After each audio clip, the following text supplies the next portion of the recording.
famine, by the mid-1970s the Somali Democratic Republic seemed close to conquering them all. Under its authoritarian president, Siad Barre, the country appeared to have wealth, progressive infrastructure, adequate food, and a high standard of education and medication. Strategically situated on the Horn of Africa, it was being wooed by the Soviet Union, China, and the USA. The enterprising Somali population, a beautiful race descended from Arabs and North Africans, were quick to turn this aid into progress, for although mostly nomadic, they were good at business and adapting to new ways.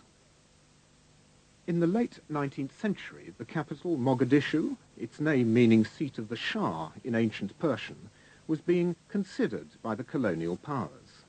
They all had designs on this region, commanding the southern approaches to the Suez Canal and important sea routes along the east coast of Africa. It was an easy takeover, for the Somali elders were happy to recommend being under the protection of any nation offering friendship, a characteristic which would one day prove a destructive cocktail.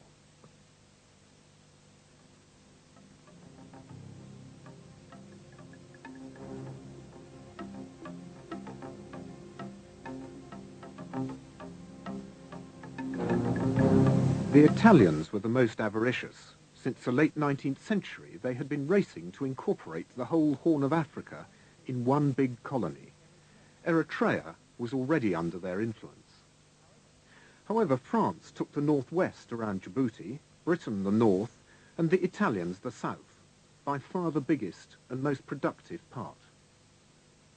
So southern Somalis learnt Italian, and Italian commercial, legal and political practices, and in the north they learned English and adopted British practices.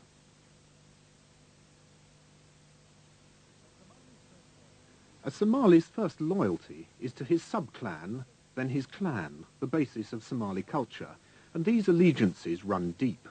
Minor disputes, once settled with clubs and spears, would assume horrific proportions with the introduction of modern automatic weapons. To the west, the nominally Christian Ethiopian Empire also had its eyes on Somaliland. They took over the Ogaden and Howd regions, which the Somalis considered their own. The dispute over these regions angered and intimidated future President Siad Barre. It would ultimately destroy Somalia.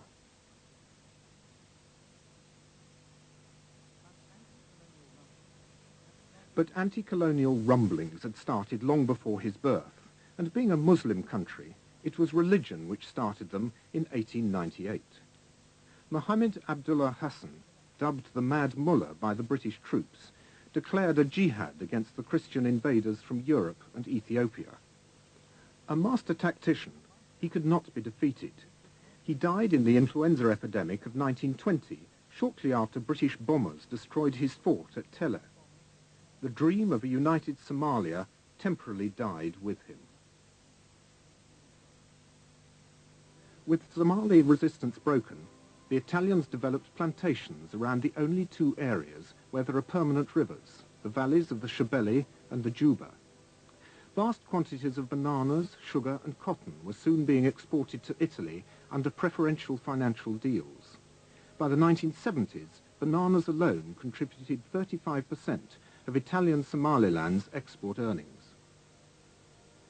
The British, however, were less inclined to invest in a protectorate which they saw mainly as a source of food for their more important garrison across the straits in Aden.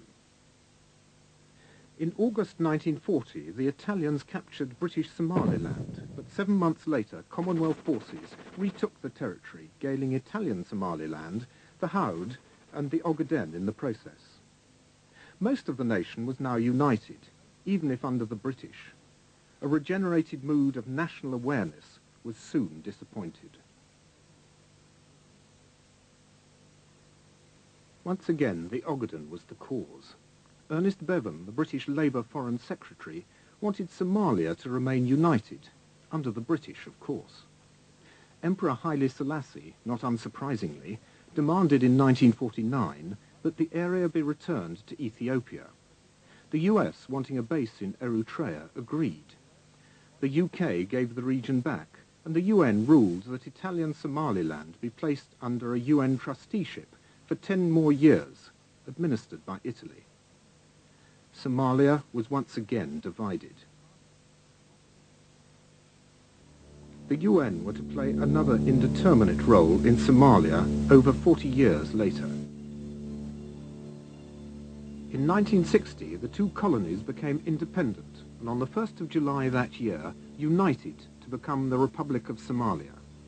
At last, there was a prospect of a united, prosperous country, run by the Somalis themselves. But many Somalis had divided loyalties between clans, generations, and colonial influences.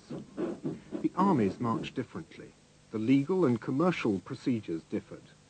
And what would the official language be? Not Somali, there was no alphabet.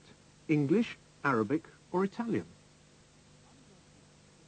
Adan Abdul Osman and his Prime Minister, Abdul Rashid Ali Sharmake, began to lay the framework for what will become a successful democracy. It worked.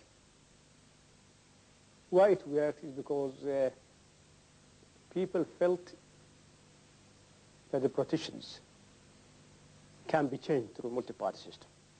So in fact the people, or I should say not the people who matter in the towns, who know what politics is, felt that through these political parties they can change any leader they want. Meanwhile, a little-known army commander named Mohammed Siad Barre was becoming influential. Siad Barre, I think, with all certainty I can say, felt that he was the reincarnation of Muhammad Abdullah Hassan. Absolute reincarnation. More elections took place in 1968, won by Sharmake, an almost unique instance of a constitutional change of power in post-colonial Africa. It could not last. In 1969, President Sharmake went on a mercy mission to the northeast. He never returned. When a head of state is assassinated, it is very rare that there is not a political motive or a political explanation, but it may be well below the surface. It may be obscured because of the interests of the parties or the importance of the parties concerned. It's easy to believe the current story that a demented soldier made a decision unrelated to political reality for personal or local reasons. But of course, we live in a period now when archives are being opened, and there is little doubt in my mind that the opening, for example, of the KGB archives will reveal a greater depth to these issues and may throw some light in what historians have suspected was an implication, an involvement in Siad Barre's coup d'etat. It has been mentioned as a possibility by several writers, but no one else to date has produced the hard evidence. But that may now be possible.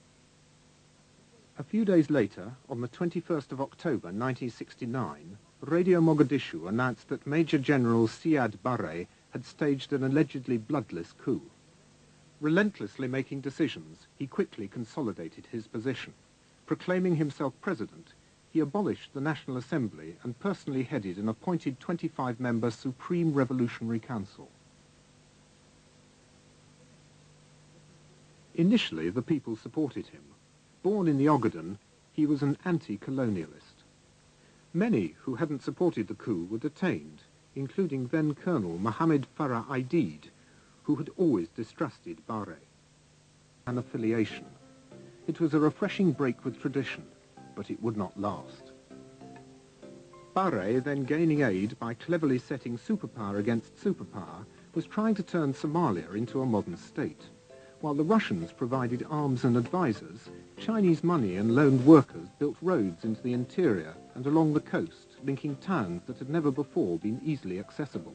His scientific socialism was not dogmatic and instilled a feeling of optimism. His limited nationalization was also initially unauthoritarian. I believe that Siad Barre never bothered to read what scientific